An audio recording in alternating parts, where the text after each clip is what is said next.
है या क्या करना है।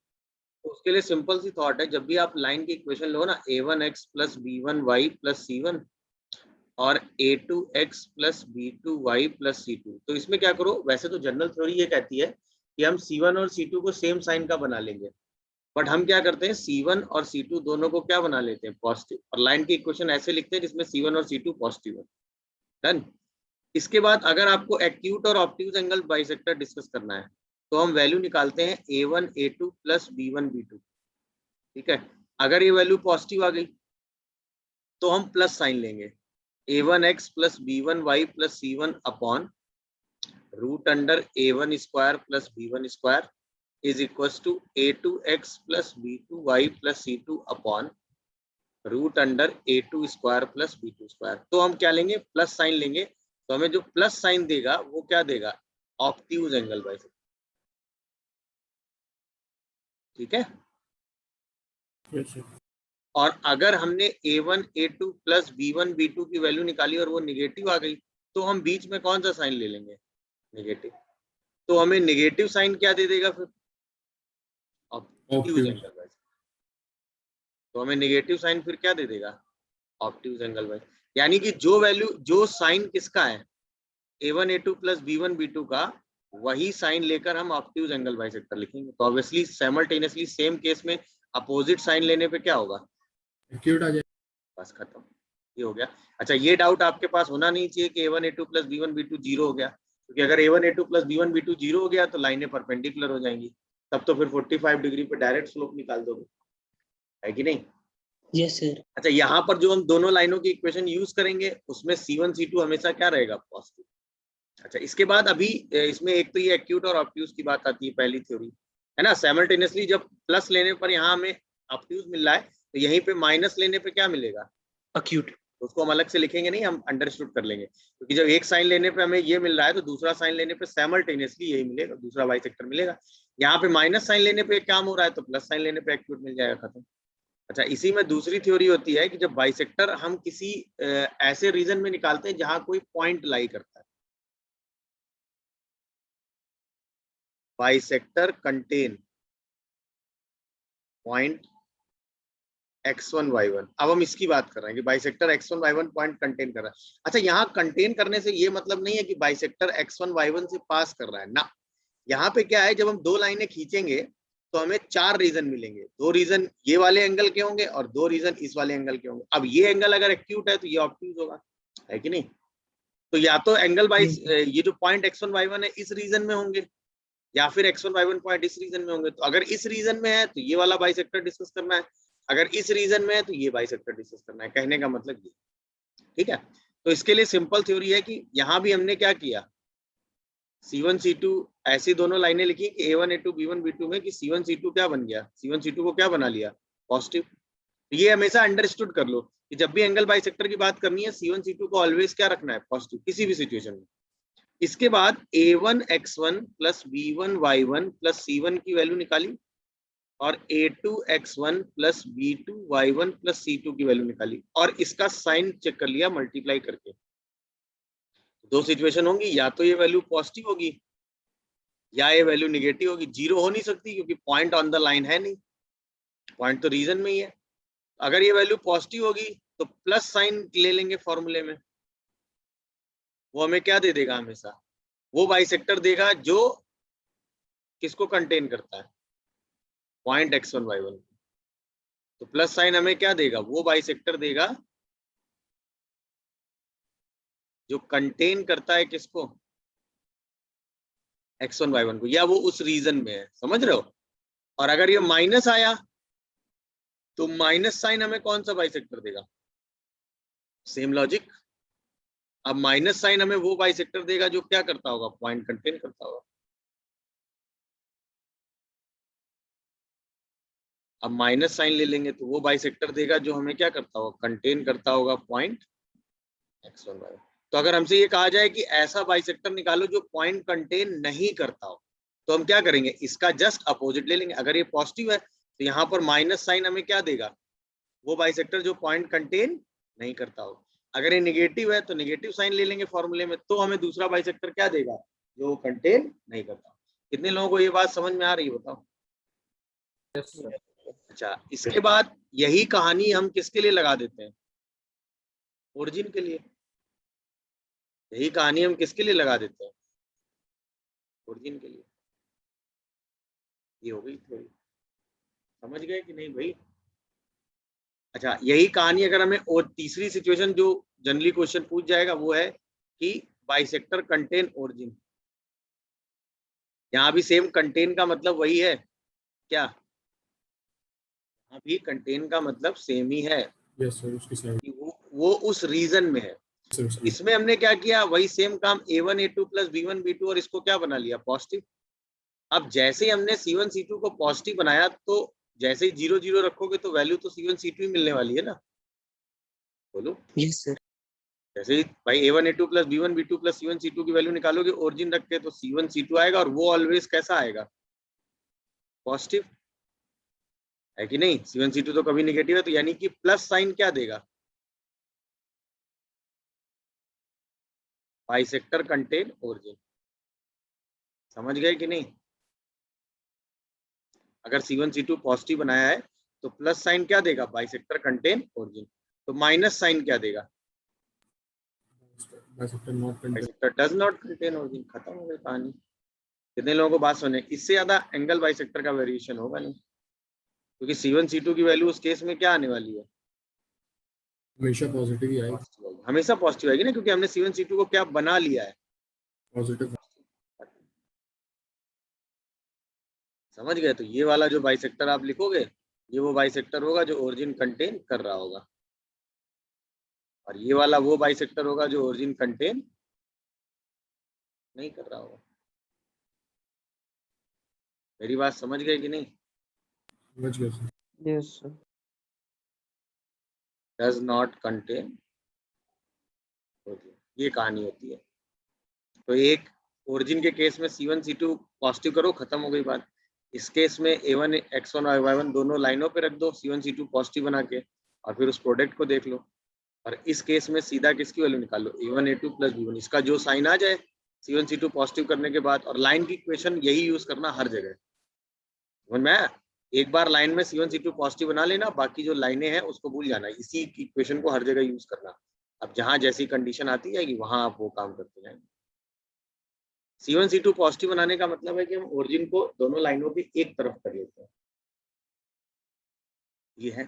अच्छा, एंगल बाइसेक्टर का एक यूज और हो जाता है, जैसे आपने कहा कि एक लाइन ये L1 है, एक लाइन ये L2 है, ये L1 इक्वल टू 0 और ये L2 इक्वल टू 0 है। अब आपने इसका कोई भी एक बाइसेक्टर खींचा, सपोज हमने ये खींचा है ना, अभी एक्यूट ऑब्ट्यूज कुछ भी हो, ये एक एंगल बाइसेक्टर है। तो इसमें कहानी क्या होती है कि अगर हम इस लाइन में कोई भी पॉइंट ए लें तो उसका मिरर इमेज निकालें इस लाइन के रेफरेंस में, तो हमेशा कहाँ लाई करता है, दूसरी लाइन में। यस, ये हमेशा ध्यान रखिएगा, यानी कि ये लाइन एक दूसरे की क्या होती है, मिरर इमेज। ये लाइन एक दूसरे की क्या होती है, mirror image. Mirror image. L2 line का हर पॉइंट अगर आप लोगे तो उसका मिरर इमेज कहाँ लाई करता है, L1 पे सर। इमेज ऑफ ए कहाँ से, तो एंगल बाइसेक्टर।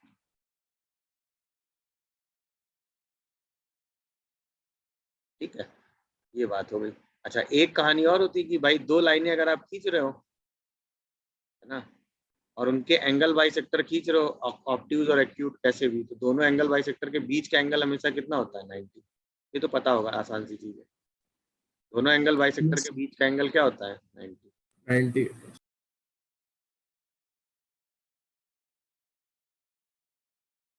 अब वो कोई भी एंगल बाइसेक्टर होता है, जो एंगल बाइसेक्ट हो रहा होगा उसके हिसाब से आप डिसाइड कर लोगे। ठीक है। अच्छा, इसके बाद एक इसमें रिजल्ट और होता है कि सपोज आपने कहा ये L1 इक्वल टू 0, ये L2 इक्वल टू 0 है, L1 इक्वल टू 0 और L2 इक्वल टू 0, और ये एक एंगल बाइसेक्टर है, ठीक है, that is L3 equal to 0। और आपको जज करना है कि एक्यूट बाइसेक्टर है या ऑब्ट्यूज, तो ऑब्वियसली जिस एंगल को ये बाइसेक्ट करेगा वही वाला बाइसेक्टर होगा ये। तो हम क्या करते हैं, कोई भी एक लाइन और इसके बीच का एंगल निकाल देते हैं। यहाँ पे थीटा क्या है, angle between any one line and given bisector. अब वो तो आप टेन थीटा वाले फॉर्मूले से लगा ही लोगे, तो मॉड टेन थीटा निकाल लो। अगर मॉड टेन थीटा आपने निकाला और वो क्या आ गया, ग्रेटर देन 1 आ गया, तो ऑब्वियसली ये एंगल 45 से बड़ा रहा होगा, तो इसका ट्वाइस 90 से बड़ा रहा होगा, तो तुरंत आप क्या कहोगे, L3 जो है वो क्या है, obtuse angle bisector. Obtuse angle bisector. ठीक है, और अगर यही मॉड ऑफ टेन थीटा आपने निकाला और ये 1 से छोटा आ गया, तो ये एंगल 45 से छोटा होगा, तो इसका डबल 90 से छोटा होगा, तो L3 इक्वल टू 0 क्या होगा, acute angle bisector.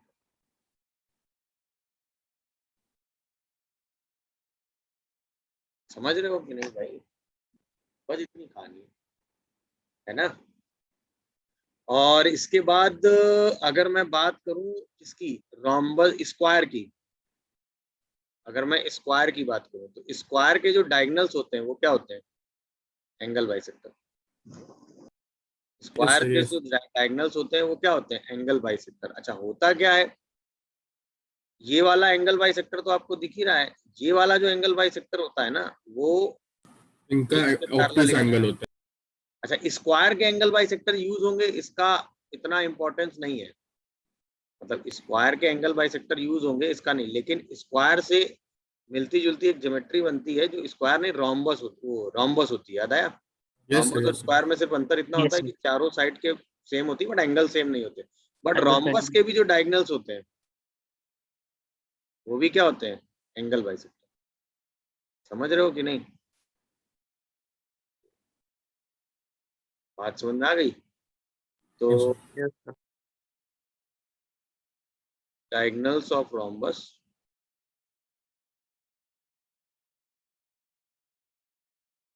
Is angle bisector.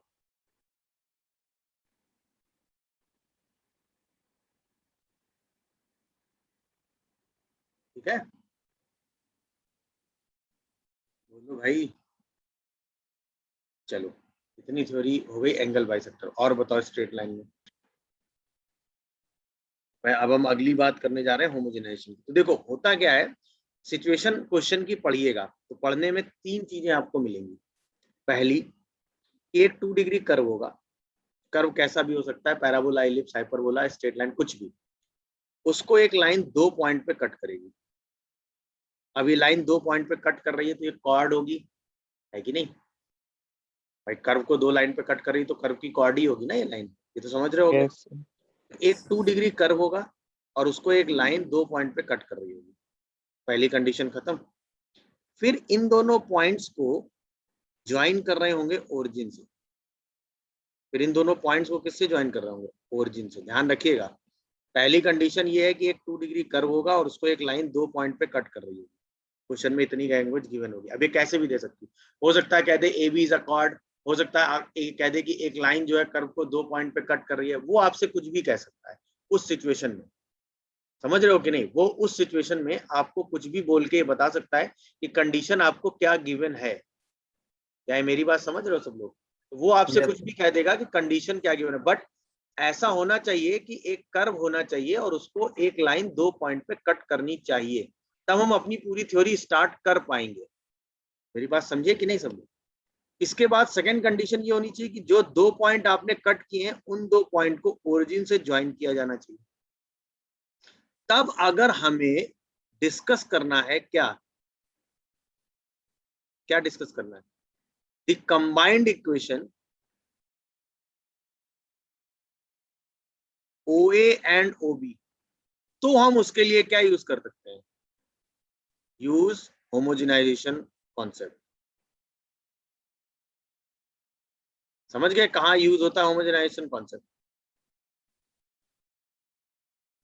मतलब दोनों पॉइंट को कहां से ज्वाइन किया जाना चाहिए, ओरिजिन से। ये ध्यान रखिएगा, क्योंकि तभी हम OA और OB की कंबाइंड इक्वेशन निकालेंगे। अच्छा होमोजेनाइजेशन में करते क्या है, इस 2 डिग्री कर्व को होमोजेनाइज करके 2 डिग्री का बना लेते हैं। मतलब अभी क्या है, ये 2 डिग्री कर्व तो है बट ये होमोजेनाइज नहीं है ना, क्योंकि ये 1 डिग्री और ये 0 डिग्री के, तो हम इसको भी 2 डिग्री बना लेंगे, इसको भी 2 डिग्री बना लेंगे, इसको भी 2 डिग्री बना लेंगे, तो ये पूरा कर्व 2 डिग्री आ जाएगा।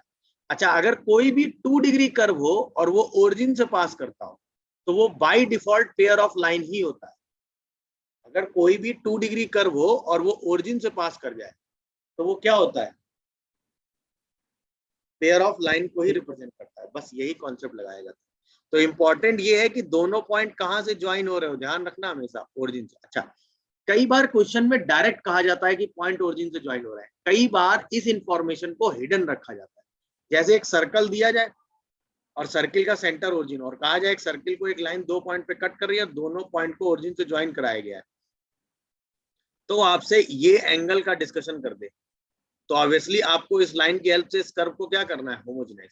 आपसे एक स्टैंडर्ड इलिप्स दे और कहे कि एक लाइन इसको 2 पॉइंट पे कट कर रही है और इसको इलिप्स के सेंटर से ज्वाइन कराया गया, तो इस केस में स्टैंडर्ड इलिप्स है तो इलिप्स का सेंटर ओरिजिन होगा ही। नहीं समझे तो भी आप ये सेम काम कर सकते हैं। मेरी बात समझ रहे हो कि नहीं?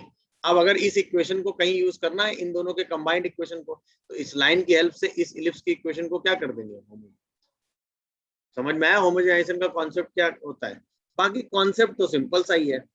हम क्या करते हैं, LX plus M Y by minus N करके 1 की वैल्यू निकाल लेते हैं और यही 1 हम कहाँ रख देते हैं, इक्वेशन में। तो ax square plus 2hxy plus by square plus 2gx, यहाँ पे 1 मल्टीप्लाई करते हैं, LX plus M Y by minus N plus 2fy, यहाँ पे भी 1 मल्टीप्लाई करते हैं, तो LX plus M Y by minus N, और प्लस सी में 2 डिग्री तो 1 स्क्वायर मल्टीप्लाई करते हैं, तो LX plus M Y by minus N का होल स्क्वायर इक्वल टू 0। अब ये इक्वेशन आ गई किसकी, pair of line OA and OB, क्योंकि ये इक्वेशन 2 डिग्री क्या है, होमोजीनियस। मतलब अगर आप इस इक्वेशन को सिंप्लीफाई करोगे, ये इक्वेशन किसको, अरे यार, अगर ये इक्वेशन सिंप्लीफाई करोगे तो ये इक्वेशन किसको रिप्रेजेंट करेगी, ये इक्वेशन कुछ ऐसी आती है, ax square plus 2hxy plus by square equal to 0, यानी ये इक्वेशन क्या है, pair of line OA and OB।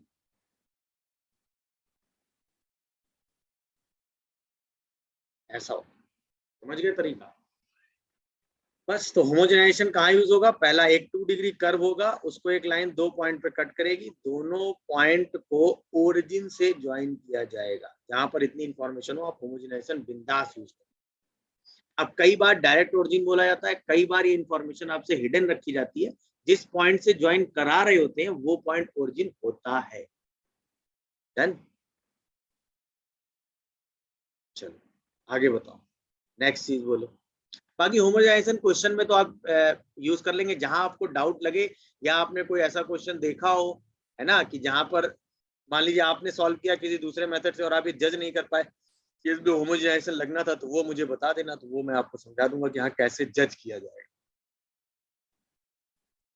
Calculation कई बार आसान कर देता है।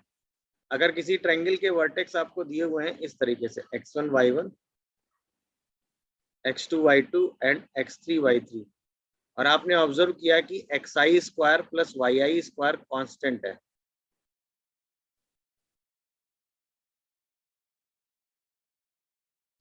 xi square plus yi square क्या है, कांस्टेंट है, और ऑल i 1 2 3 रखने पे, मतलब तीनों के x कोऑर्डिनेट और y कोऑर्डिनेट के स्क्वायर का सम कांस्टेंट है, तो हम कहेंगे जो ओरिजिन है वो क्या है, सरकम सेंटर।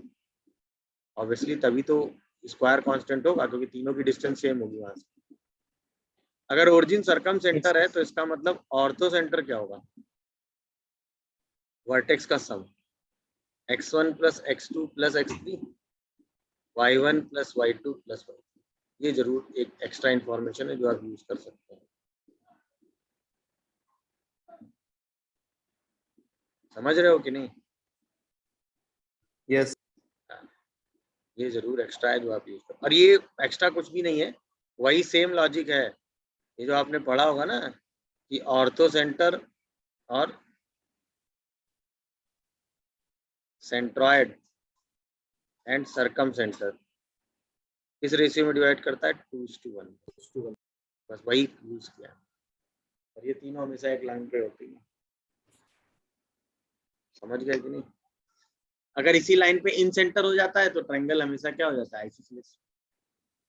अगर इन सेंटर भी इसी लाइन पे आ गया तो ट्रायंगल क्या हो गया, आइसोसेलेस। ठीक है, देखो सर्कल में सबसे पहले तो हम बात करते हैं फैमिली ऑफ सर्कल की, बात बता।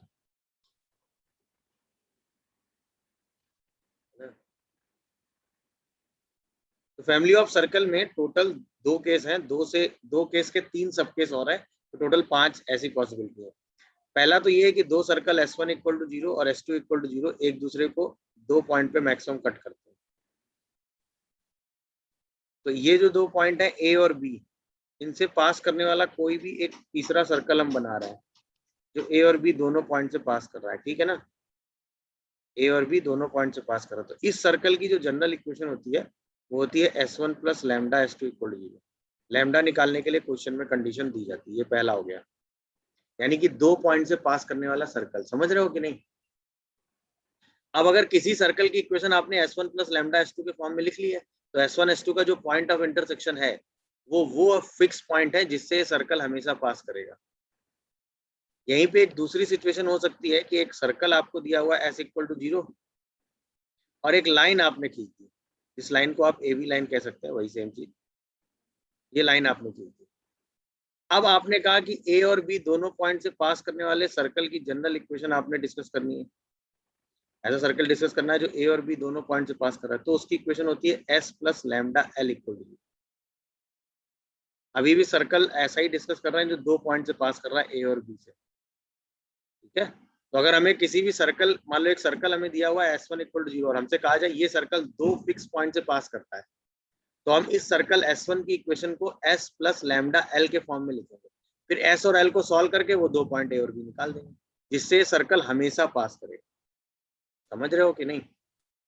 अब आते हैं तीसरी, चौथी और पांचवी सिचुएशन पे। अब हमें क्या दिया है कि एक लाइन दी हुई है L इक्वल टू 0, उस लाइन पर एक पॉइंट दिया हुआ है x1, y1। अब हमें एक सर्कल बताना है जिसके लिए ये इस लाइन को इसी पॉइंट पे टच कर रहा है। समझ गए। तो इसमें हम क्या करते हैं, सिचुएशन तो वही हो गई ना भाई, इस पॉइंट को हम एक पॉइंट सर्कल बना देते हैं, इसको एक लाइन से कट करा देते हैं। तो पॉइंट सर्कल को एक लाइन कट कर रही है और इसी इंटरसेक्शन पॉइंट से एक सर्कल पास कर रहा है। तो क्या ये S प्लस लैम्डा L वाली सिचुएशन हो गई कि नहीं। जहां पर ये जो S वाला सर्कल हो गया वो पॉइंट सर्कल हो गया, तो बस वही लगा दो। पॉइंट सर्कल मतलब x माइनस x1 का whole square, y minus y1 का whole square plus lambda times of L equal. ये एक ऐसा सर्कल है जो एक लाइन को एक गिवन पॉइंट पे टच करता है, और ये इंपॉर्टेंट है, इसका यूज सबसे ज्यादा होता है। समझ गए। Circle touches a line at a given point.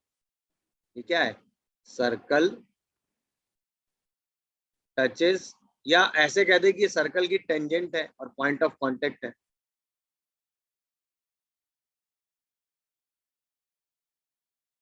Circle touches a line L equal to 0 at point x1 y1। क्या कह दे कि सर्कल की ये क्या है, टेंजेंट है एट पॉइंट ऑफ। अच्छा, दूसरा ऐसा हो सकता है कि एक सर्कल आपको दे दे S इक्वल टू 0 और उस सर्कल पे ही एक पॉइंट दे दे। समझ रहे हो, this point is x1 y1। अब क्या हो कि आपको एक ऐसा सर्कल बताना हो जो इस सर्कल को ही इसी पॉइंट पे टच कर रहा हो, जो इस सर्कल को ही इसी पॉइंट पे टच कर रहा हो। मेरी बात समझ रहे हो कि नहीं। तो भी सेम सिचुएशन हो गई ना कि भाई अब हमने इस पॉइंट को एक पॉइंट सर्कल मान लिया, 2 सर्कल के पॉइंट ऑफ इंटरसेक्शन, एक पॉइंट सर्कल और एक गिवन सर्कल से सर्कल पास कर रहा है, तो S प्लस लैम्डा L हो गया। अब पॉइंट सर्कल हो गया x माइनस x1 का whole square, y minus y1 का होल स्क्वायर और लैम्डा S इक्वल टू 0। ये इक्वेशन हो गई, यानी ये क्या हो गया, circle touches a given circle at a given point.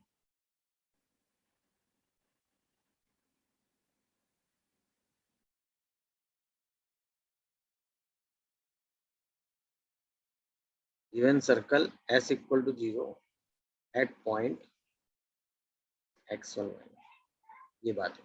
और लास्ट सिचुएशन जो होती है वो ये है भाई, लास्ट सिचुएशन क्या है कि 2 पॉइंट ही दे दिए हैं भाई। हम अभी तक लगातार 2 पॉइंट से पास करने वाला सर्कल ही तो डिस्कस कर रहे हैं, तो हमको क्या किया, 2 पॉइंट ही दे दिए, x1 y1 and x2 y2। तो हम क्या करते हैं, इन 2 पॉइंट से पास करने वाले जनरल सर्कल की का डिस्कशन कर रहे हैं। सपोज ये एक सर्कल हमें चाहिए जो इन 2 पॉइंट से पास कर रहा है। अब इन 2 पॉइंट से तो बहुत सारे सर्कल पास करेंगे ना, करेंगे कि नहीं करेंगे बताओ।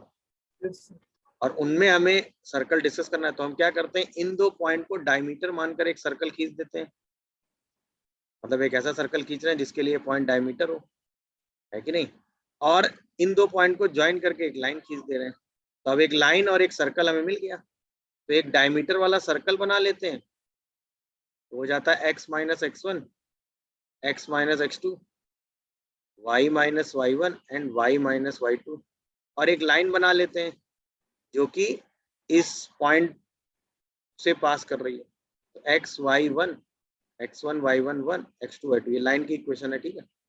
और हम सीधा क्या लगा देते हैं, circle passes through a and b,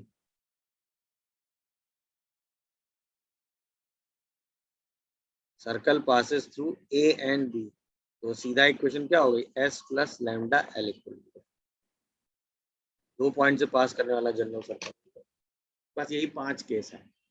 important सबसे ज्यादा इसमें ये वाला है जो कि बहुत यूज होता है, बाकी तो डायरेक्ट है। अच्छा, इंपॉर्टेंट बात सिंपल सी ये है कि अगर आपसे ये कहा जाए कि एक सर्कल है s इक्वल टू 0 और ये पास कर रहा है 2 फिक्स पॉइंट से, तो हम इस s इक्वल टू 0 वाली इक्वेशन को लिखते हैं s1 plus lambda l1 equal to 0, ठीक है। लैम्डा कोई ना कोई वेरिएबल आपको दिया जाएगा, और वो फिक्स पॉइंट क्या होंगे, तो जो फिक्स पॉइंट है वो क्या होंगे, वो होंगे point of intersection of S L1 and L1। ये इंपॉर्टेंट है, समझ रहे हो, ये इंपॉर्टेंट बात। तो कभी भी आपको कोई सर्कल ऐसा हो जो आपको ये ऑप्शंस के हिसाब से चेक करना होगा, दो फिक्स पॉइंट से पास कर रहा है कि नहीं कर रहा है, या वो दो फिक्स पॉइंट क्या है ना, तो आप अपने सर्कल में एक वेरिएबल जनरेट, एक आर्बिट्री कांस्टेंट जनरेट करोगे लैम्डा, और उसकी हेल्प से एक इक्वेशन को ब्रेक करोगे s1 प्लस लैम्डा l में, फिर s और l का पॉइंट ऑफ इंटरसेक्शन निकाल के अपना आंसर दोगे। सेम लॉजिक हम स्ट्रेट लाइन में लगाते हैं, याद रखना, ये भी बहुत इंपॉर्टेंट है। सेम लॉजिक है कि अगर एक लाइन l इक्वल टू 0 है और हम इसको l1 plus lambda l2 equal to 0 में लिख लेंगे, तो ये जो लाइन l इक्वल टू 0 है ये पास कर रही है कहां से, अ फिक्स पॉइंट। मतलब अगर हमें ये दिखाना है कि एक लाइन कॉन्करेंट है, मतलब एक फिक्स पॉइंट से ही पास कर रही है for all value of lambda, तो हम कहेंगे fix point which point of intersection of L1 and L2 equal to 0।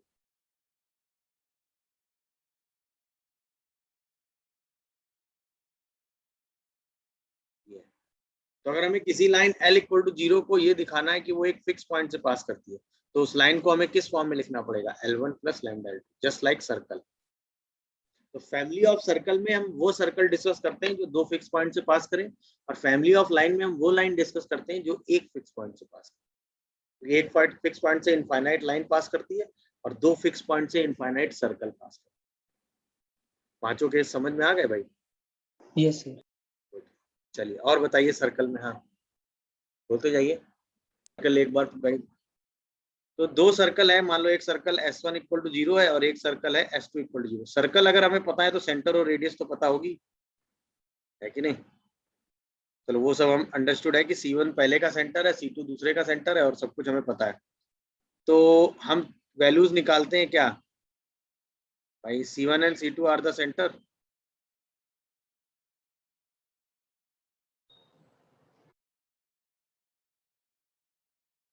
ठीक है। R1 and R2 are the radius, ठीक है। इतनी बात तो डन हो गई। अब हम टोटल वही 5 केस डिस्कस कर लेते हैं। पहले हम 5 केस का रफली डायग्राम बना देते हैं। पहले में दोनों सर्कल दूर दूर होंगे, तो हम कहेंगे C1 C2 जो है वो R1 प्लस R2 से ग्रेटर है। ये सब चीजें तो खैर पता ही होंगी, ज्यादा उसमें डिटेलिंग में नहीं जा रहा हूँ। फिर दोनों सर्कल एक दूसरे को टच कर जाएंगे, दूसरी फिर एक सर्कल कट कर जाएगा दूसरे को, फिर एक सर्कल क्या होगा, इनसाइड टच करेगा, है कि नहीं, और फिर लास्ट सिचुएशन क्या होगी, वो उसके इनसाइड ही आ जाएगा, है ना। 5 ही केस होते हैं। इसमें क्या होगा कि ये जो C1 C2 होगा वो R1 प्लस R2 के बराबर हो जाएगा, इसमें थोड़ा अलग है कि जो C1 C2 होगा वो R1 माइनस R2 के मॉड से बड़ा होगा, बट R1 प्लस R2 से छोटा हो जाएगा। इसमें जो C1 C2 होगा वो mod of R1 minus R2 के बराबर हो जाएगा, और इसमें जो C1 C2 होगा वो mod of R1 minus R2 से भी लेस हो जाएगा। ये 5 केस हो गए। तो हर केस में आप कंपेयर किसको करते हो? C1 C2 निकालते हो, है कि नहीं, और R1 प्लस R2 निकालते हो, और mod of R1 minus R2 निकालते हो, और पांचों केस डिस्कस कर लेते हो जहां जैसी सिचुएशन है। मेरी बात समझ गए कि नहीं सब लोग? C1 C2 centre, R1 R2, तो 5 में से जो भी केस आएंगे वो आ जाएंगे। अब आते हैं कॉमन टेंजेंट पे। तो इस केस में टोटल कॉमन टेंजेंट आपको कितनी दिख रही है? 4। इस केस में कितनी है? कितनी है भाई? 3। इस केस में 2 है, इस केस में 1 है, इस केस में 1 भी नहीं है। तो जब 4 कॉमन टेंजेंट होंगी तो पहला केस, 2 डायरेक्ट और 2 ट्रांसवर्स। जब 2 कॉमन टेंजेंट होंगी, 3 कॉमन टेंजेंट होंगी तो दूसरा केस, जब 2 कॉमन टेंजेंट होंगी तो तीसरा केस, 1 कॉमन टेंजेंट होगी तो चौथा केस, और 1 भी नहीं होगी तो पांचवा केस। हर केस की कंडीशन कैसे चेक होगी ये मैंने आपको बता ही दिया है, वो आप आराम से चेक। क्या ये बात समझ में आ गई? बोलो। Yes, sir. Yes sir. ये तो कंडीशन आपने पढ़ी होगी, ये इतना बड़ा डील नहीं है। अब बात आती है डायरेक्ट और ट्रांसवर्स कॉमन टेंजेंट के बारे में। तो उसमें क्या होता है, अगर दो सर्किल का सेंटर आप ऑब्जर्व करो, पहले सर्किल का सेंटर C1 और दूसरे का सेंटर C2, तो डायरेक्ट कॉमन टेंजेंट जहां पे इंटरसेक्ट करती है,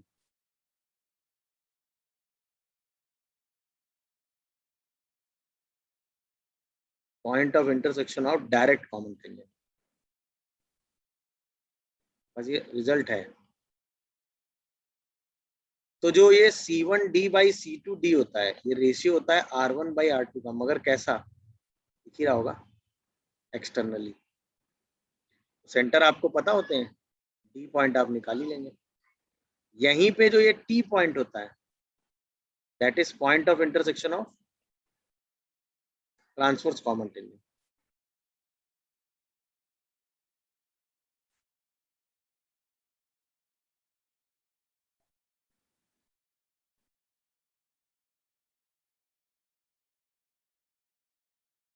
तो उसमें जो ये C1T बाई C2T होता है, सेम रेशियो होता है, that is R1 by R2, मगर कैसा, इंटरनली।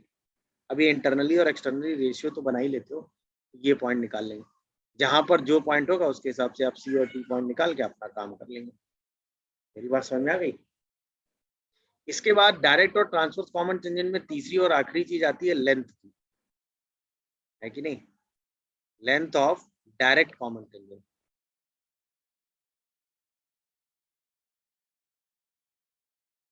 तो वो लेंथ होती है रूट अंडर C1 C2 का whole square minus R1 minus R2 का होल स्क्वायर।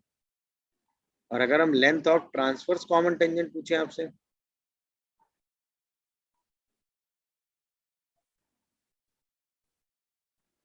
तो वो आपकी होती है रूट अंडर C1 C2 का whole square minus R1 plus R2 का होल स्क्वायर। समझ गए? मतलब ये जो दोनों रिजल्ट हमने बनाए ना, डायरेक्ट कॉमन टेंजेंट की लेंथ अगर हमें निकालनी है तो डायरेक्ट कॉमन टेंजेंट में हम क्या कर रहे हैं, जहां पर दोनों सर्कल डायरेक्टली एक दूसरे को टच कर रहे हैं, मतलब हम ये वाली सिचुएशन, अब sorry,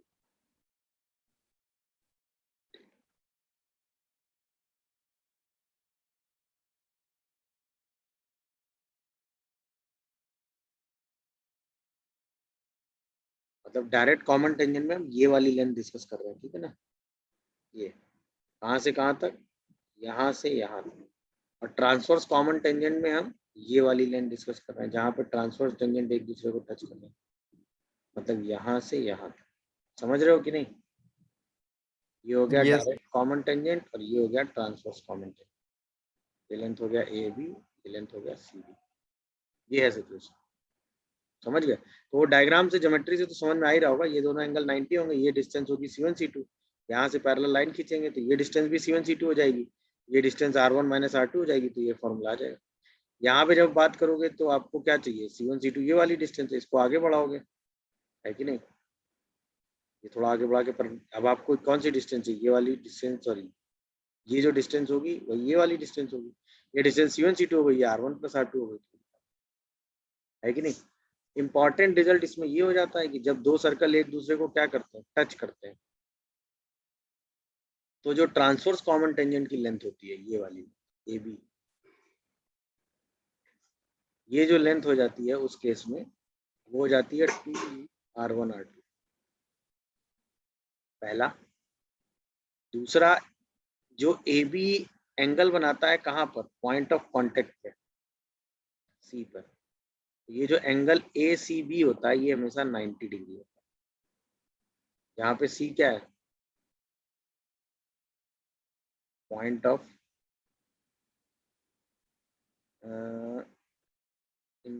of contact of two circle externally, touches externally.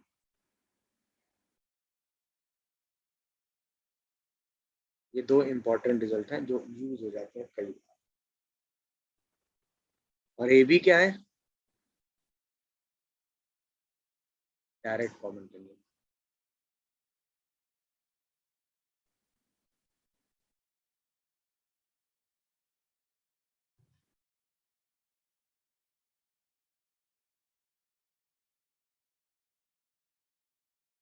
समझ रहे हो कि नहीं, ये कई बार इस पर बेस एक दो बार क्वेश्चन पूछा जा चुका है। और ये तो बताने की जरूरत नहीं है जो सी पॉइंट है वो C1 C2 को किस रेशियो में डिवाइड करेगा, ये वाला पॉइंट R1 R1:R2 है ना।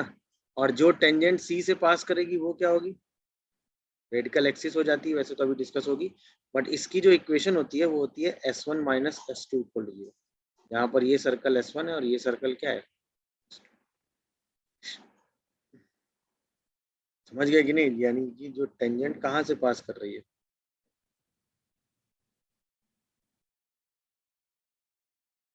सी से, उसकी इक्वेशन S1 - S2।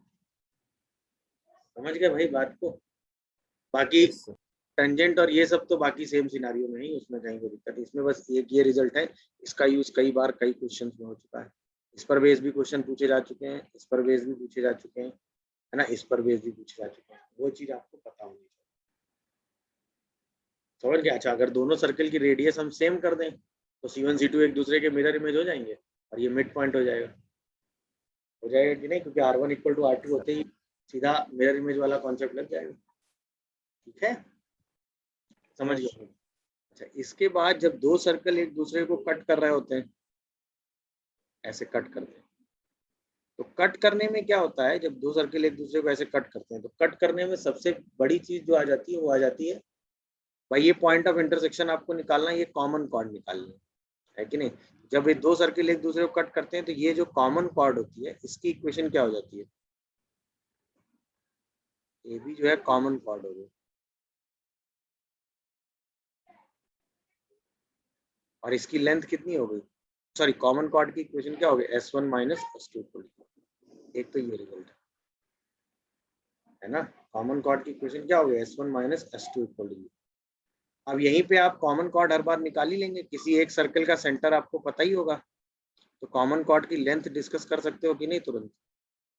भाई सपोज ये सेंटर C1 पता है, C1 सेंटर से आप परपेंडिकुलर ड्रॉप कर ही लोगे इसमें, तो वो लेंथ D आ जाएगी आपको, और एक रेडियस R1 पता ही है, तो सीधा लेंथ निकाल लोगे कि नहीं एक बार। लेंथ ऑफ कॉमन कॉर्ड तो जैसे आप लेंथ ऑफ कॉर्ड निकालते हो वैसे ही निकाल लोगे, बोलो। अच्छा, yes इसके yes बाद इसमें इंपॉर्टेंट ये है कि if common chord AB having maximum length, दूसरे सर्कल के सेंटर से पास।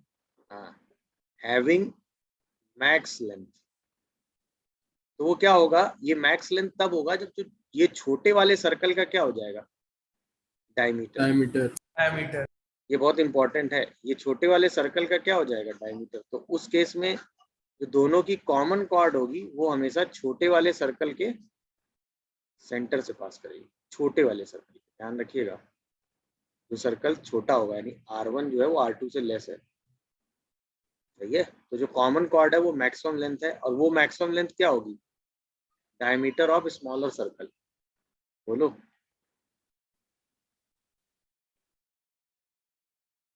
ये समझ में आ रहा है कि नहीं, डायमीटर ऑफ स्मॉलर सर्कल होगी।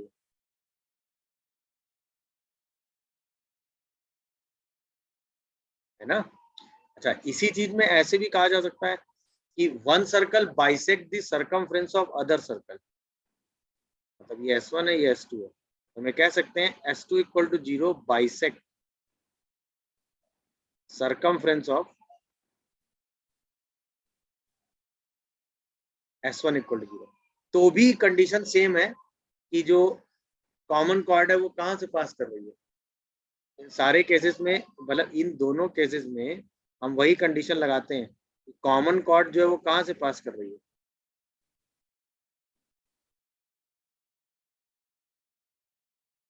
या ऐसे कर दो, common chord is diameter of smaller circle.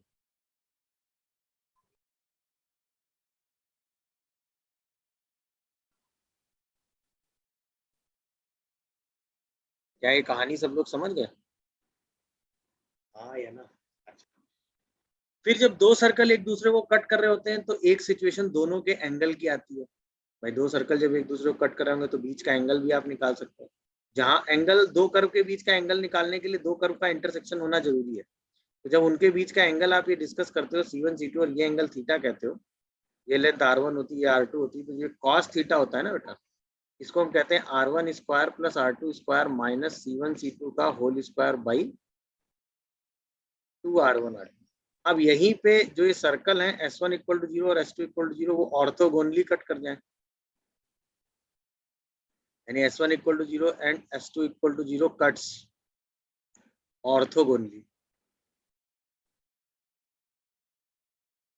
तो कंडीशन क्या होगी, पहला R1 square plus R2 square जो है वो C1 C2 के स्क्वायर के बराबर आ जाएगा, या तो ये कंडीशन यूज होगी, या फिर अगर सर्किल की इक्वेशन हमें दी हुई है तो हम ऐसे लिखते हैं 2G1 2G2, यानी coefficient of x 2F1 2F2, यानी कोफिशिएंट ऑफ क्या y equal to 2 times of C1 plus C2। मेरी बात समझे कि नहीं? यानी ये हो गया product of coefficient of x,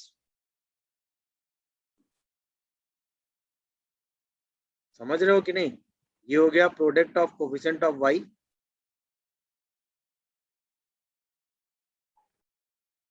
और ये हो गया सम ऑफ कांस्टेंट। समझ गए कि नहीं? आप ये दो कंडीशन ऑर्थोगोनल में, क्लियर है? बोलो। अब ऑर्थोगोनल से रिलेटेड एक रिजल्ट है जो कई जगह शॉर्टकट में यूज हो जाता है। सपोज आपको दो सर्कल दिए हुए, एक ये और एक ये, S1 इक्वल टू 0 एक सर्कल है और S2 इक्वल टू 0 एक सर्कल है, और एक तीसरा सर्कल है जो इन दोनों को क्या कर रहा है, ऑर्थोगोनली कट कर रहा है। S3 इक्वल टू 0 दोनों को क्या कर रहा है, ऑर्थोगोनली कट कर रहा है। तो जो इसका सेंटर होगा, तीसरे वाले सर्कल का जो सेंटर होगा वो हमेशा कहाँ लाई करेगा, मतलब उस सेंटर का जो लोकस होगा वो क्या होगा, रेडिकल एक्सिस। समझ गए कि नहीं? यानी अगर हमें चाहिए क्या, locus of centre,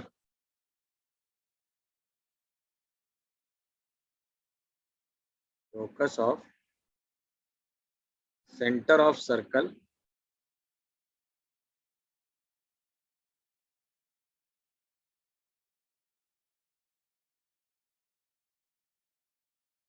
cuts two circle S1 equal to 0 and S2 equal to 0 orthogonally is radical axis of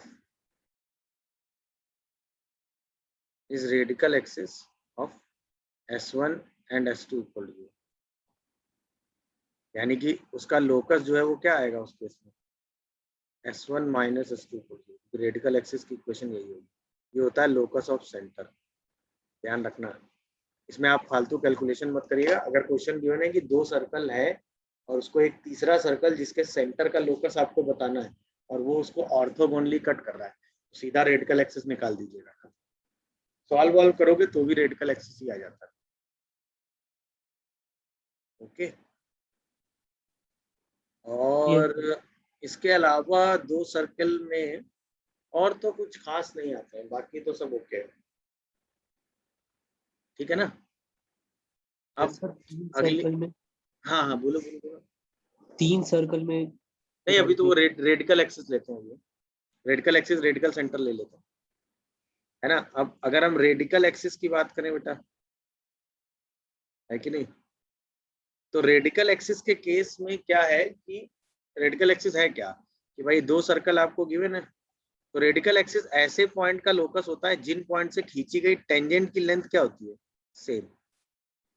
मतलब रेडिकल एक्सिस ऐसे पॉइंट का लोकस होता है जिनसे आप टेंजेंट खींचो तो उनकी लेंथ सेम आ जाए, ऐसे पॉइंट का लोकस होता है कि नहीं, ये होता है। तो अगर ये S1 इक्वल टू 0 और ये S2 इक्वल टू 0 है तो रेडिकल एक्सिस जो है वो होती है S1 minus S2 equal to 0। अब क्योंकि रेडिकल एक्सिस है तो ऑब्वियसली वो सारी टेंजेंट को क्या करेगी, बाइसेक्ट करेगी। कोई भी टेंजेंट आप खींचो तो वो रेडिकल एक्सिस पे हमेशा क्या हो रही होगी, बाइसेक्ट, चाहे वो ट्रांसवर्स कॉमन टेंजेंट हो और चाहे क्या हो,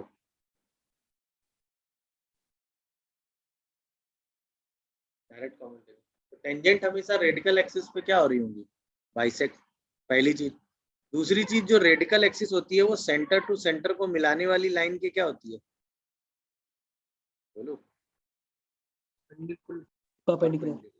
जो रेडिकल एक्सिस होती है वो सेंटर टू सेंटर को मिलाने वाली लाइन के क्या होती है, परपेंडिकुलर। चाहते हैं डायग्राम थोड़ा बना लो। जो रेडिकल एक्सिस होती है वो सेंटर टू सेंटर को मिलाने वाली लाइन के क्या होती है, हमेशा परपेंडिकुलर, ये ध्यान रखिए। समझ गए कि नहीं। और वो बाइसेक्ट हमेशा कर ही रही होती है और सेंटर टू सेंटर को मिलाने वाली लाइन के क्या हो जाती है, परपेंडिकुलर। ठीक है। रेडिकल एक्सिस, अच्छा अलग अलग डायग्राम में अलग अलग सिनारियो होता है। जैसे अगर आप ये दो सर्किल एक दूसरे को टच कर रहे हो, है कि नहीं, तो जो रेडिकल एक्सिस होती है वही क्या हो जाती है, ट्रांसवर्स कॉमन टेंजेंट, है ना। जब दो सर्किल एक दूसरे को कट कर रहे होते हैं, सही है, तो अगर उसमें रेडिकल एक्सिस देखोगे तो यहाँ से आगे ये और ये रेडिकल एक्सिस होता है। क्यों, ये जो बीच का पोर्शन होता है ये क्या बन जाता है, तो बीच का पोर्शन क्या होता है, कॉमन कॉर्ड। अब जब दो सर्कल एक दूसरे को टच कर रहे होते हैं, कैसे, इंटरनली, ऐसे, तो ये जो लाइन होती है ये रेडिकल एक्सिस हो जाती है, that is S1 minus S2 equal. क्या है, मेरी बात समझ रहे हैं सब लोग। ध्यान रखना किसमें कितना रीजन रेडिकल एक्सिस में काउंट होता है, समझ रहे हो कि नहीं। और एक इंपॉर्टेंट बात, अगर एक सर्कल दूसरे के अंदर आ गया तो उस केस में रेडिकल एक्सिस नहीं होती है, ठीक है ना। मतलब ये और ये इसके अंदर आ गया तो इस केस में रेडिकल एक्सिस नहीं होगी, ओके। बाकी किस केस में रेडिकल एक्सिस कहाँ कहाँ से होती है ये मैंने आपको बता दिया, समझ गए। Radical axis centre to centre मिलाने वाली लाइन के हमेशा परपेंडिकुलर होता है। सर रेडिकल एक्सिस बस वही लाइन होती है जहाँ से दोनों पे जो टेंजेंट्स की लेंथ होगी वो बस बस, नहीं इक्वल। नहीं, वो उन पॉइंट का लोकस होता है। मतलब हाँ रेडिकल सर। एक्सिस पे अगर आप कोई भी पॉइंट लो और उससे दोनों पे टेंजेंट डालो तो वो लेंथ हमेशा इक्वल आएगी। मतलब रेडिकल एक्सिस के किसी भी पॉइंट से खींची गई टेंजेंट की लेंथ हमेशा इक्वल होती है रेडिकल सर एक्सिस जब के। हाँ पूछो सर पूछो। जब इंटरनली टच कर रहे थे तो उसमें कैसे वो रेडिकल एक्सिस बन रही थी, आपने इंटरनली टच करने वाला केस बताया, हाँ हाँ, यहाँ पे वो भी तो रेडिकल। सेम है, दोनों पे खींची गई टेंजेंट की लेंथ सेम है। यहाँ से इस पे जो टेंजेंट खींच रहे हो इस पे दोनों की लेंथ सेम आ रही है, अच्छा लेंथ सर। सेम आ रही है ना, ठीक है। डन भाई। Yes sir. अच्छा एक चीज और मैं बताना भूल गया, ऑर्थोगोनल के केस में अगर दो सर्किल एक दूसरे को ऑर्थोगोनली कट कर रहे हैं, देखो ये ऑर्थोगोनल में ही था। जब ये ऑर्थोगोनली कट करते हैं तो अभी मैंने बताया ना कि ये एक सर्कल की जो नॉर्मल होता है पॉइंट ऑफ इंटरसेक्शन पे, वो दूसरे सर्कल के लिए क्या हो जाता है, टेंजेंट। मतलब ये कंडीशन भी कई बार यूज होती है, समझे मैंने क्या कंडीशन बोली है। When two yes. Circle cuts each other orthogonally, तो जो उनका पॉइंट ऑफ इंटरसेक्शन होता है उस पॉइंट पर एक सर्किल की जो टेंजेंट होती है वो दूसरे सर्किल के लिए क्या हो जाती है, नॉर्मल। ये भी इंपॉर्टेंट है, इस कॉन्सेप्ट को यूज किया गया है कई बार। When two circle cuts each other orthogonally, then क्या होता है, tangent at A for S1 equal to 0 is normal at A for S2 equal to, मतलब एक के लिए जो टेंजेंट है वो दूसरे के लिए क्या है, नॉर्मल। एक के लिए जो टेंजेंट है वो दूसरे के लिए क्या है, नॉर्मल। समझ गए कि नहीं भाई? एक के लिए जो टेंजेंट है वो दूसरे के लिए क्या है, नॉर्मल तो पैरेलल होगी कि नॉर्मल ही होगी? नॉर्मल होगी बेटा। भाई ये वाली जो टेंजेंट है देखो ना, ये S1 के लिए टेंजेंट है और S2 के लिए क्या है, यस सर, यस। नॉर्मल, क्योंकि उसके सेंटर से पास कर रही है ना। ऐसे ये वाली लाइन देखो, S2 के लिए टेंजेंट है और S1 के लिए क्या है, नॉर्मल। समझ गए कि नहीं भाई? Yes sir. यही चीज यहाँ पे होती है, यही चीज यहाँ पे होती है। इसका मतलब ये वाला एंगल भी कितना होगा, 90 डिग्री होगा। अब ये दोनों एंगल 90 हो जाते हैं, दिखा कि नहीं आया ना? तो ये चारों पॉइंट जो है वो कॉन्साइक्लिक हो गए कि नहीं, बोलो। C1 C2 और A और B कॉन्साइक्लिक हो गए कि नहीं, पहले तो ये बताओ। Yes sir. Yes sir. चारों पॉइंट आते हैं, ये कॉन्साइक्लिक हो गए कि नहीं, सर्कल हटाओ यहाँ से। तो उस केस में हम ये कह सकते हैं A C1 B and C2 are concyclic point।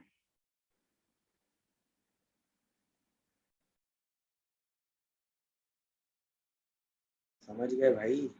और उसका C1 C2 उसका क्या हो गया, डायमीटर। ये समझे कि नहीं? ये सब ज्योमेट्रिकल रिजल्ट ऑब्जर्वेशन पे बेस है। ऑब्वियसली अगर ये चारों पॉइंट कॉन्साइक्लिक हो गए तो C1 C2 डायमीटर होगा ना, क्योंकि एंगल 90 बन रहा है। अरे हाँ या ना? Yes sir, yes sir. ये हो गया लॉजिक। देख लो आराम से, कोई डाउट हो तो बताओ। डन। अच्छा, अब लास्ट चीज, अगर दो सर्कल सेम रेडियस के हैं और फिर वो ऑर्थोगोनली कट कर गए, दो सर्कल सेम रेडियस के हैं और फिर वो एक दूसरे को क्या कट कर गए, ऑर्थोगोनली कट कर गए, तो ये जो कॉन्साइक्लिक वाला पूरा कहानी चल रहा था ना, ये एक क्या बन जाएगा, स्क्वायर बन जाएगा कि नहीं, ये बताओ। Yes sir. ये स्क्वायर बन जाएगा कि नहीं? भाई ये लेंथ आर होगी, ये लेंथ आर होगी, ये लेंथ आर होगी, ये लेंथ आर होगी, ये 90 है, सब 90 हो गया। तो उस केस में लेंथ ऑफ कॉमन कॉर्ड कितनी होगी, √2r। तो सेम रेडियस के सर्कल अगर ऑर्थोगोनली कट करते हैं तो ये एक स्क्वायर बनता है। नहीं समझे भाई? ये दोनों तो 90 थे ही, अब ये भी 90 हो गया। तो लेंथ ऑफ कॉमन कॉर्ड उस केस में कितनी होती है, √2r। समझ गए कि नहीं? Yes sir.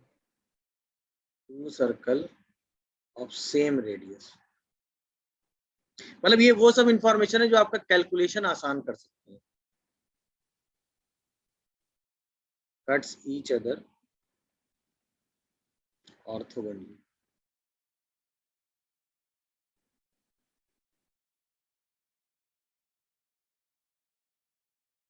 cuts each other orthogonally, then AC1 BC2 क्या बनाएगा, is a square. AC1 BC2 क्या होगा, स्क्वायर। और जो AB की लेंथ होगी वो कितनी होगी, √2r। ये भी मतलब length of common cord.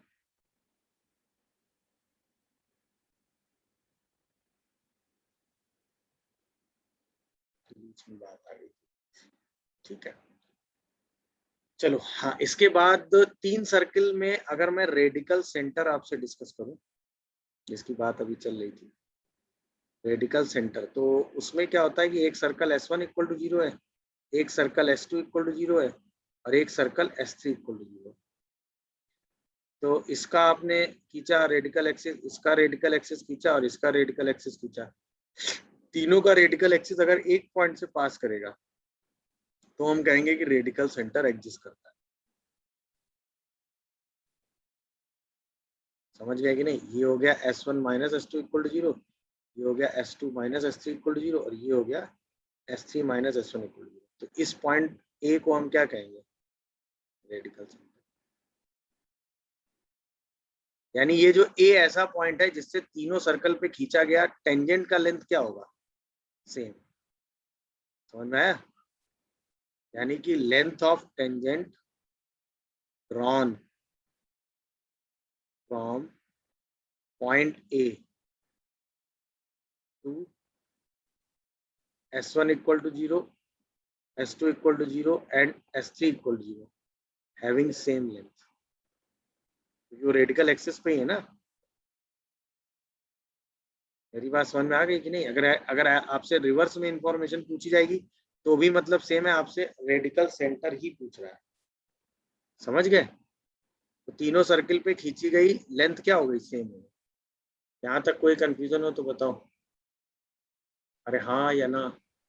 Sir clear है। अच्छा, अब ऑब्वियसली जब ये तीनों एक ही पॉइंट से पास करेंगे तभी ऐसा हो पाएगा, अदरवाइज तो ऐसा हो नहीं पाएगा। तो वो तीन लाइनों के कॉन्करेंट होने की कंडीशन तो आप लगा ही लोगे, वो दिक्कत नहीं। अच्छा, अब अगर आपसे ऐसा कहा जाए कि एक सर्कल है S1 इक्वल टू 0, एक सर्कल है S2 इक्वल टू 0 और एक सर्कल है S3 इक्वल टू 0 और आपको एक ऐसा सर्कल बनाना है जो तीनों को कंटेन करता हो सफिशिएंटली। एक सर्कल हमें चाहिए जो तीनों सर्कल को क्या करता हो? सफिशिएंटली कंटेन करता हो, ऐसा हमें चाहिए सर। सही है? तो हम क्या करेंगे? तीनों सर्कल का सेंटर लेकर एक ट्रायंगल बना लेंगे, C1, C2 एंड C3 और उसका निकालेंगे ऑर्थो सेंटर। उसका क्या निकाल, सॉरी, सरकम सेंटर।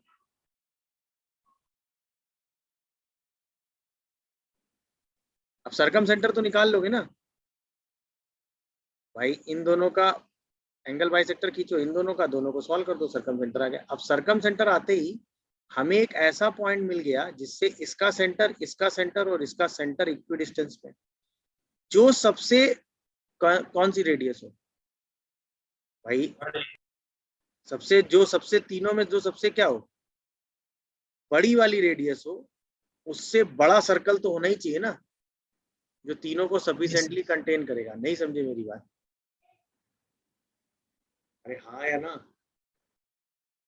भाई ये वो पॉइंट है जहां पर क्या हुआ, तीनों सर्कल एक दूसरे को मतलब इक्वी डिस्टेंस पे आ गए। अब ऑब्वियसली ये R1 है, ये R2, ये R3, तीनों में जो सबसे बड़ी लेंथ होगी वो ऐड करके आप सर्कल बना दोगे। वो सर्कल तीनों सर्कल को क्या करेगा? बोलो, क्या वो सफिशिएंटली कंटेन कर लेगा तीनों को? बताओ भाई, मेरी कहानी समझे कि नहीं? बताओ भाई। बस आप इसी में क्या ऐड करोगे? इसका मतलब radius of circle contain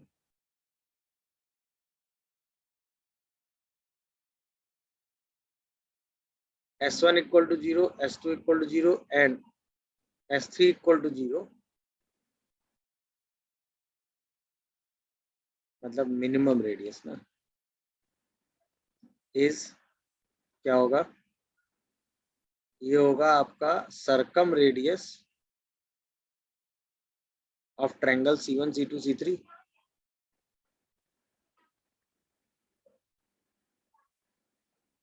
C1, C2, C3 plus max of R1, R2 and R3। R1, R2, R3 में जो मैक्स होगा वो ऐड कर दीजिए। समझ गए कि नहीं भाई? तो सफिशिएंट कंटेन करने वाला सर्कल आप निकालिए। क्लियर? अच्छा, एक इंफॉर्मेशन और ऑर्थो सेंटर से रिलेटेड, अगर आपके सामने एक ट्रायंगल दी हुई ABC, सही है, Yes, sir. और आप ए बी बी सी और सी ए को डायमीटर मानकर एक सर्कल खींचते हैं। 3 circle taking diameter of sides of triangle A B C. तो जो इसका क्या होता है, ऑर्थो सेंटर होता है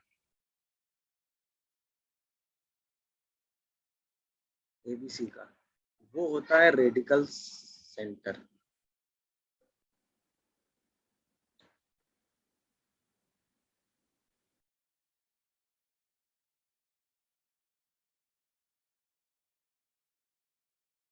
ये और एडिशनल इंफॉर्मेशन, मतलब अगर आपने 3 सर्कल खींचे जिनको साइड्स को डायमीटर लेकर, तो जो उसका ऑर्थो सेंटर आएगा ट्रायंगल का, वही रेडिकल सेंटर होता है। ठीक है।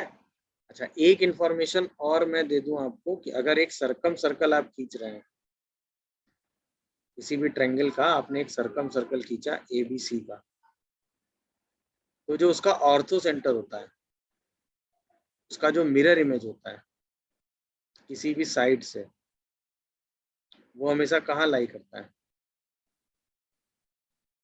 ऑर्थो सेंटर का किसी भी साइड से मिरर इमेज निकालो तो हमेशा कहाँ लाई करता है?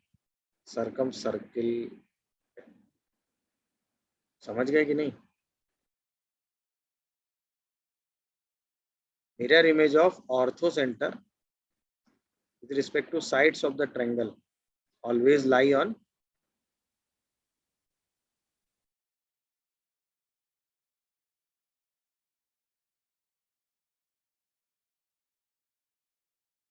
mirror image of ortho center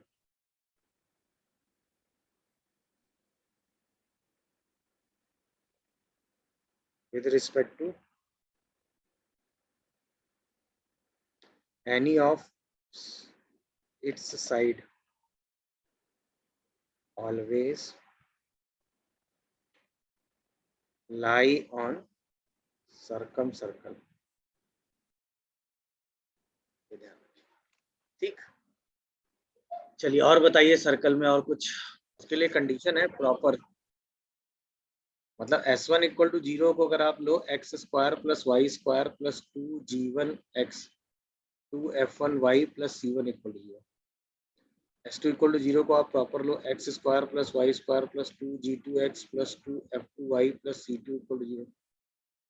और S3 इक्वल टू 0 को आप प्रॉपर लो x square plus y square plus 2g3x plus 2f3y plus c3 equal to 0। तो फॉर रेडिकल सेंटर प्रॉपर एक कंडीशन आती है g1 minus g2 f1 minus f2 c1 minus c2, फिर क्या g1 minus g2 g2 minus g3 f2 minus f3 and c2 minus c3। सही है। अब चाहो तो ये 2g1 माइनस 2g2 कर लो, मतलब x का डिफरेंस ही ले लो, और यहाँ पे 2 ऐसे हटा देंगे, बट 2 ले लोगे तो x का डिफरेंस, y का डिफरेंस, कांस्टेंट का डिफरेंस। ऐसे यहाँ 2g3 माइनस g1 ले लो, 2f3 माइनस f1 ले लो, और यहाँ पे ले लो c3 माइनस c1। ये डिटर्मिनेंट क्या होना चाहिए? 0। अगर ये डिटर्मिनेंट 0 नहीं होगा तो रेडिकल सेंटर वैसे ही एग्जिस्ट नहीं करेगा, क्योंकि अगर ये डिटर्मिनेंट 0 होगा तभी वो तीनों रेडिकल सेंटर एक पॉइंट से पास करेंगे, मतलब वो फैमिली ऑफ लाइन बना पाएंगे, अदरवाइज तो स्कोप ही खत्म हो गया। ओके, तो इसको ले लीजिए। Director circle in general, director circle का मतलब होता है ऐसे पॉइंट्स का लोकस जिनसे खींची गई टेंजेंट के बीच का एंगल कितना हो, 90 डिग्री। तो अगर ये सर्कल है और ये उसका डायरेक्टर सर्कल है, तो सर्कल का जो डायरेक्टर सर्कल होता है वो कॉन्सेंट्रिक होता है, और उससे खींची गई टेंजेंट्स के बीच का एंगल कितना होता है, 90 डिग्री। ये है सिनेरियो। और वो गिवन सर्कल के क्या होता है, कॉन्सेंट्रिक।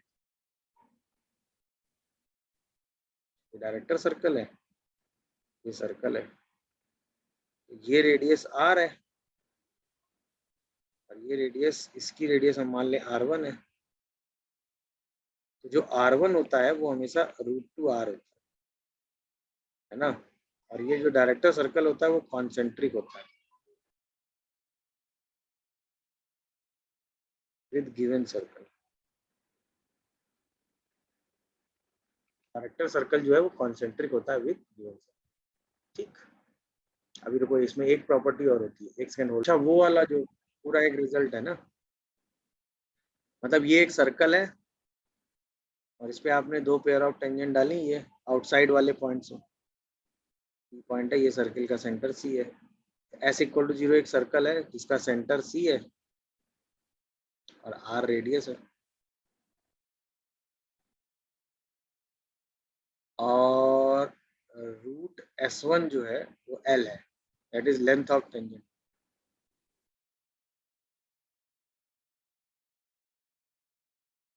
ये है सिचुएशन। बस अब इसमें तो ज्यादा कुछ नहीं है, ये ज्वाइन कर लो। तो इन सारे ट्रायंगल का जो सर्कम सर्कल होता है,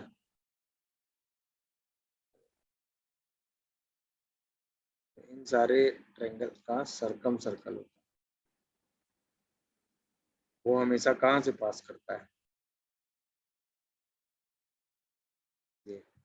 ये हो गया, अभी अब तो दिख रहा है ना। कोई भी ट्रायंगल ले लो, सबका सर्कम सर्कल है, उसके लिए PC उसका डायमीटर हो जाता है। दिखा कि नहीं डायग्राम में? अब चाहे ये वाला ट्रायंगल ले लो, चाहे ये वाला ट्रायंगल ले लो, चाहे ये वाला ट्रायंगल ले लो, चाहे ये वाला ट्रायंगल ले लो, सबके लिए सर्कम सर्कल सेम है कि नहीं है? हाँ है ना। Yes sir. इसी में अगर मैं अलग अलग वाइज बात करूं तो ये लेंथ तो L हो गई, ये भी L हो गई, L = √S1, वो आप निकाल ही लोगे। ये लेंथ R हो गई, ये लेंथ R हो गई। तो अगर मैं PC लेंथ की बात करूं तो हो जाता है √L² + R²। समझ गए कि नहीं? तो जो रेडियस आ जाती है वो PC का हाफ आ जाती है, तो सर्कम रेडियस आ जाती है किसी भी ट्रायंगल के लिए। समझ गए? मतलब अगर मैं आपसे पूछूं circum radius of triangle PAB, triangle PAC, triangle PBC और ट्रायंगल ABC, वो होते हैं 1/2 √L² + R²। एक चीज। दूसरा, अगर मैं इस एंगल को थीटा ले लूँ, यहाँ पे थीटा क्या है? Angle between tangent. तो इसमें एक इम्पॉर्टेंट रिजल्ट है, जो ये tan θ/2 आता है ना, वो आता है कितना? R/L। अब यहाँ से आप जो चाहो वो निकाल लो। साइन थीटा निकालोगे तो आ जाएगा 2Lr/L² - R²। कॉस थीटा निकालोगे तो आएगा कितना? L² - R², नहीं L² - R² प्लस 1 प्लस आता है, यहाँ पे आता है L² + R²। और यहीं पे अगर आप tan थीटा निकालोगे तो आ जाएगा 2Lr/L² - R²। जो चाहिए वो आ जाएगा। ये समझे तीनों रिजल्ट की नहीं? That is theta is angle between the tangent, जो चाहिए वो आ जाता है। अच्छा, इसके बाद अगर यहीं पे आप लेंथ ऑफ कॉमन कॉर्ड बताओगे, लेंथ ऑफ कॉर्ड AB निकालोगे, वो लेंथ कितनी आएगी भाई? हमें इस कॉर्ड की लेंथ बतानी है, ये वाली है कि नहीं? तो इस ट्रायंगल के हिसाब से अगर हम इसका एरिया देखेंगे तो इस लेंथ को H कह दें, तो 1/2 H इंटू √दिस, तो वो लेंथ आ जाती है, कॉर्ड AB की जो लेंथ आती है वो आ जाती है 2Lr/√L² + R²। ठीक है, वो भी L और R के टर्म में। फिर इसमें दो रिजल्ट और होते हैं, उनकी वैसे जरूरत तो ज्यादा है नहीं, फिर भी अगर आप पूछ रहे हो तो बता देता हूँ। अगर आपको एरिया चाहिए किसका? ट्रायंगल PAB का। PAB मतलब ये वाला ट्रायंगल, सही है?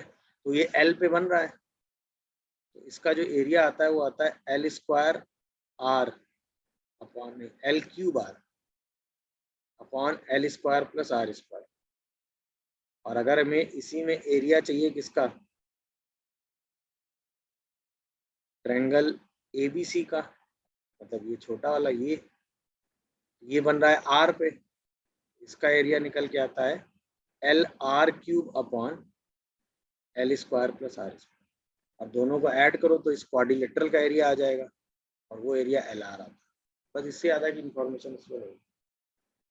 सीखने वाली बात सिंपल सी है, पी और सी का जो मिड पॉइंट होता है वही होता है सर्कम सेंटर।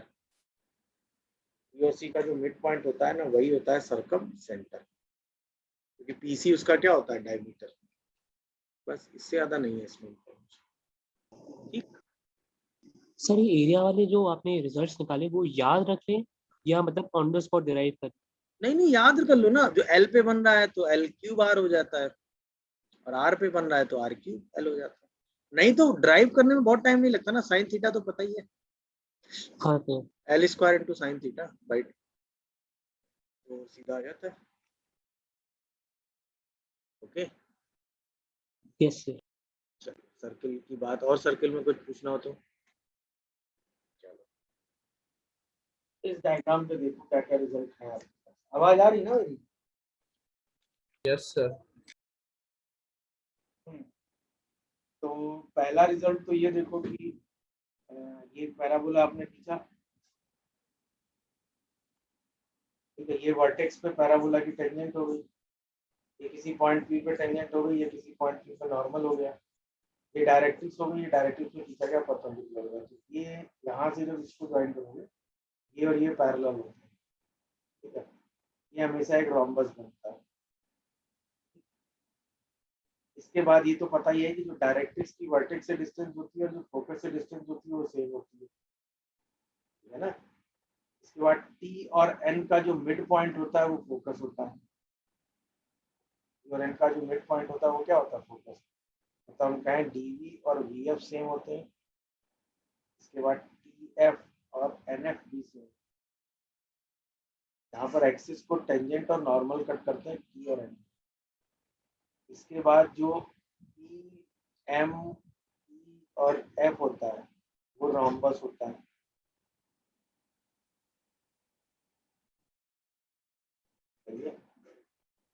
और अगर ये रोम्बस है तो ऑब्वियसली ये और ये डायगोनल होंगे तो इनके बीच का एंगल क्या होगा, अगर ये एंगल 90 होगा तो एफ का टेंजेंट से अगर मिरर इमेज हो तो हमेशा कहाँ लाई करते हैं, डायरेक्ट्रिक्स पे।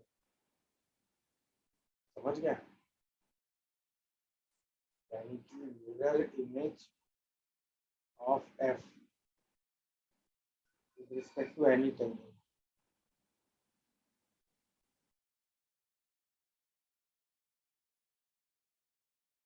कहाँ लाई करेगा, डायरेक्ट्रिक्स पे। समझ गए, टेंजेंट से किसी फोकस का भी मिरर इमेज हो तो हमेशा कहाँ लाई करता है, आपकी डायरेक्ट्रिक्स पे। एक बात ये हो गई। और अच्छा, जहाँ पर डायगोनल दोनों एक दूसरे के कट करते हैं ये उसी पॉइंट से क्या पास करता है, टेंजेंट वर्टेक्स। टेंजेंट। ठीक है, अब देखो वर्टेक्स पर एक टेंजेंट आपने खींची, इस पर एक टेंजेंट खींची, दो, या फिर एक काम और करो, क्या बोलते हैं उसको, जो सेगमेंट होता है, कौन सा सेगमेंट, पी और ये वाला, इस पॉइंट को पी डैश कहते हैं। पी डैश जो सेगमेंट हुआ किसके बीच में, पॉइंट ऑफ कांटेक्ट और डायरेक्ट्रिक्स के बीच में जो सेगमेंट हुआ वो फोकस पे कितना एंगल बनाता है, सेगमेंट फोकस पे कितना एंगल बनाता है, segment of tangent between point of contact and directrix attain 90 angle at the focus. Important. Segment of tangent between point of contact and directrix attain 90 angle at vertex. Sorry, at focus.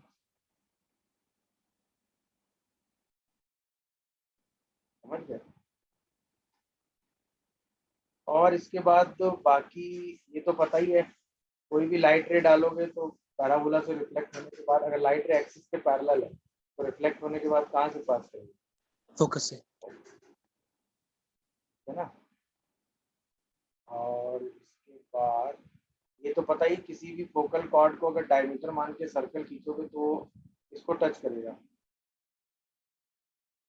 किसी भी focal cord को diameter मान के अगर circle खींचोगे तो किसको touch करता है? डायरेक्ट्रिक्स। और अगर किसी भी फोकल डिस्टेंस को सेंटर डायमीटर मान के सर्कल खींच दोगे तो वो टेंजेंट एट वर्टेक्स को टच करता है। दोनों में डिफरेंस समझ में आया? अगर सर किसी एक बार फोकल रिपीट कर कॉर्ड को दीजिए। डायमीटर मान के सर्कल खींचोगे तो क्या होगा? तो वो किसको टच करेगा? डायरेक्ट्रिक्स को। और अगर किसी फोकल डिस्टेंस को डायमीटर मान के सर्कल खींचोगे तो वो किसको टच करेगा? टेंजेंट एट वर्टेक्स को। ओके। इसके बाद Yes, एक इम्पॉर्टेंट रिजल्ट ये जरूर होता है कि अगर आपने इसकी कोई फोकल कॉर्ड खींची है तो फोकल कॉर्ड के एंड पॉइंट पे जो खींची गई टेंजेंट है वो हमेशा कहाँ इंटरसेक्ट करती है?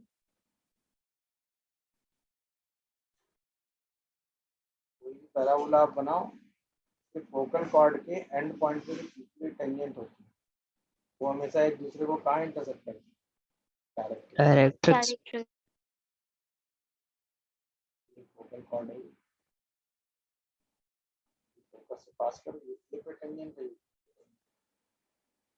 सही है ना? तो वो हमेशा कहाँ इंटरसेक्ट करती है? डायरेक्टली। समझ गए? अच्छा, दूसरा, ये पॉइंट ऑफ इंटरसेक्शन है, इसको अगर फोकस से ज्वाइन करें तो ये एंगल हमेशा 90 होता है। मतलब अगर इस पॉइंट से फोकस पे फुट ऑफ परपेंडिकुलर, इस पॉइंट से अगर एबी पे फुट ऑफ परपेंडिकुलर डालो तो वो फोकस ही होता है। समझ गए? क्यों? क्योंकि ये सेगमेंट कितना एंगल बनाएगा? 90। ये सेगमेंट भी कितना एंगल बनाएगा? 90। ये हमेशा क्या हो गया? फुट ऑफ परपेंडिकुलर, ये जो पॉइंट ऑफ इंटरसेक्शन है यहाँ। और ये भी पता है कि ये एंगल भी कितना बनेगा? मतलब कोई भी फोकल कॉर्ड डायरेक्ट्रिक्स पे कितना एंगल बना सकता 90 है? या डायरेक्ट्रिक्स से किसी भी पॉइंट से अगर हम टेंजेंट खींचे तो उनके बीच का एंगल कितना होता है? 90। डायरेक्ट्रिक्स के किसी भी पॉइंट से अगर आप टेंजेंट खींचे तो उनके बीच का एंगल कितना होता है? ठीक है, चलो भाई।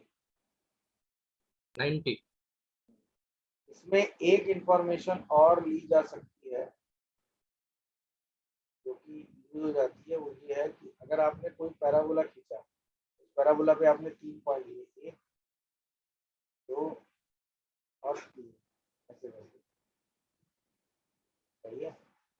ये हो गया ए, ये सपोज बी, ये हो गया सी। ये मान लो कट कर रहा पी पे, कट कर रहा टी पे, कट कर रहा आर पे। ये तो आपको पता है ना, जो ट्रायंगल एबीसी का एरिया होता है वो ट्वाइस होता है किसके एरिया के? ट्रायंगल पीक्यूआर के। यहाँ पे पीक्यूआर एबीसी पे खींची गई टेंजेंट का पॉइंट ऑफ इंटरसेक्शन है ए। अब अगर हम पी पॉइंट को ज्वाइन करें, फोकस से तीनों पॉइंट ज्वाइन कर दे, फोकस से इनको ज्वाइन कर दे, तीनों पॉइंट को ज्वाइन कर दे, ये तीनों डिस्टेंस किसमें होती है? नहीं समझे?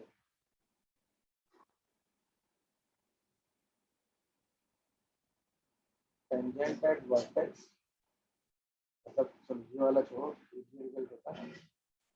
अगर आप वर्टेक्स पे टेंजेंट खींच रहे हैं, ये पॉइंट ऑफ कांटेक्ट ले रहे हैं और ये फोकस है, और ये कोई और टेंजेंट आप खींच रहे हैं, पी पर ये आपने टेंजेंट खींची, इसको यहाँ तक कर रहा है, इसको ज्वाइन करो, इसको ज्वाइन करो और इसको ज्वाइन करो, तो डिस्टेंस किसमें होती है?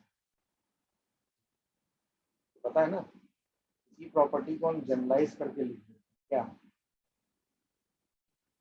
जैसे इसी प्रॉपर्टी में आ जाओ, इसी डायग्राम में लिख लो इसको, फोकस मान लेते हैं, है कि नहीं?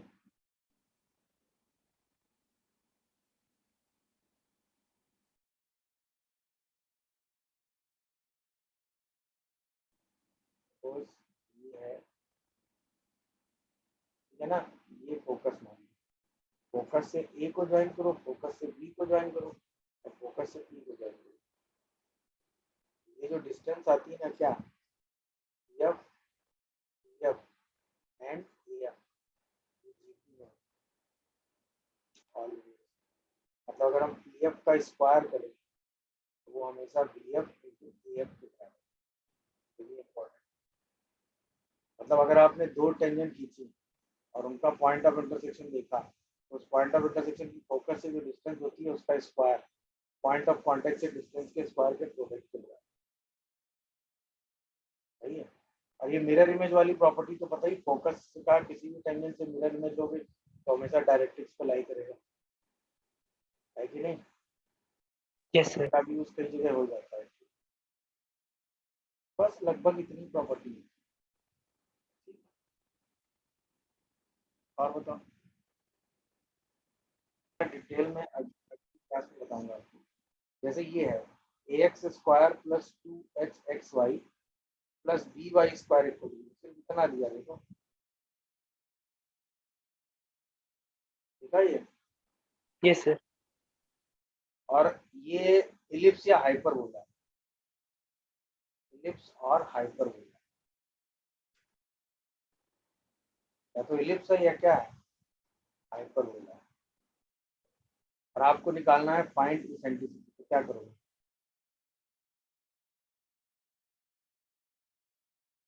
सही है, अरे ये तो चेक कर लोगे ना कि कभी एलिप्स होगा कभी हाइपरबोला होगा।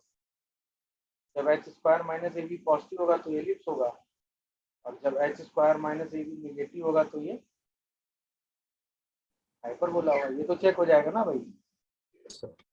तो उल्टा लिख दिया, उल्टा लिख दिया ना। जब H square minus A B क्या होगा, नेगेटिव होगा, सब एलिप्स होगा होगा, सर। और जब पॉजिटिव होगा तो हाइपरबोला होगा। अभी देख लो आराम से। अच्छा ये तो चेक कर ही लोगे, और आपको इसेंट्रिसिटी निकालनी है, है ना। अच्छा इसेंट्रिसिटी के केस में, इसमें इसेंट्रिसिटी का मतलब होता है root under 1 minus B square by A square, जहाँ पर B semi latus semi minor axis होता है और ए सेमी मेजर एक्सिस होता है। और इसमें इसेंट्रिसिटी का मतलब होता है 1 plus B square by A square. समझ में आया? Yes sir. यहाँ वो लेंथ ऑफ ट्रांसफर एक्सिस और लेंथ ऑफ कॉन्जुगेट एक्सिस, हाँ है ना। अगर हम किसी तरीके से बी और ए निकाल लें तो हम इसेंट्रिसिटी निकाल सकते हैं कि नहीं, बोलो। अब बी और ए अगर आप ध्यान से देखो तो किसी भी इलिप्स में ए क्या होता है, उस इलिप्स के सेंटर से मैक्सिमम डिस्टेंस होती है कि नहीं, यस सर। और बी क्या होता है, उस इलिप्स के सेंटर से मिनिमम डिस्टेंस होती है। सेम लॉजिक हम हाइपरबोला में बोल सकते हैं कि नहीं, बताओ। सेंटर से ये डिस्टेंस सबसे मतलब मिनिमम और मैक्सिमम का लॉजिक यहाँ भी लगा सकते हो कि नहीं, बताओ भाई। डिस्टेंस मिनिमम डिस्टेंस ए निकाल सकते हो कि नहीं? अरे हाँ यार, बाकी सारे पॉइंट इससे ज्यादा डिस्टेंस पे होंगे कि नहीं होंगे सेंटर से, बताओ। बोलो। Yes sir. तो इसमें लॉजिक ये लगाते हैं कि सेंटर जो है वो इस केस में क्या होगा, 0 0, और सेंटर से r यूनिट डिस्टेंस की हमें बात करनी है, नहीं? तो थीटा एंगल पे ये पॉइंट हम डिस्टेंस मान लें, तो हम x कोऑर्डिनेट ले लेते हैं इसका r cos थीटा, और y कोऑर्डिनेट ले लेते हैं r sin थीटा, और इसको किसमें रख दो, इक्वेशन में रख दो।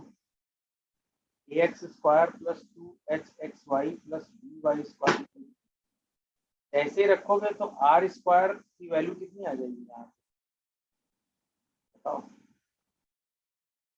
एक कांस्टेंट भी है,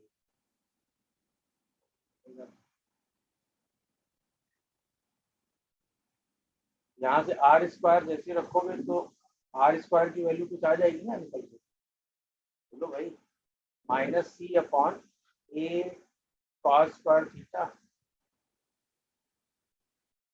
plus 2h cos theta sin theta और plus b sin square theta. ये समझ में आया सबको कि नहीं, बताओ।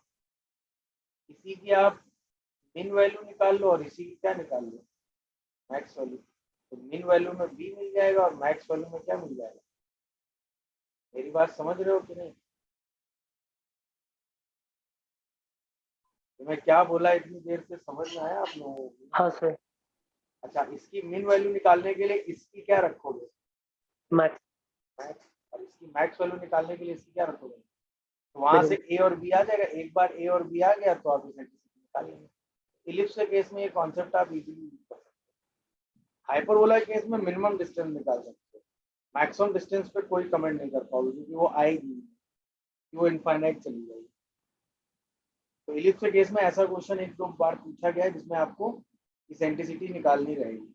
तो उस केस में आप यही r cos theta r sin theta रख के एक्सप्रेशन बनाओगे और a और b निकाल दोगे। क्या कॉन्सेप्ट समझ पाए?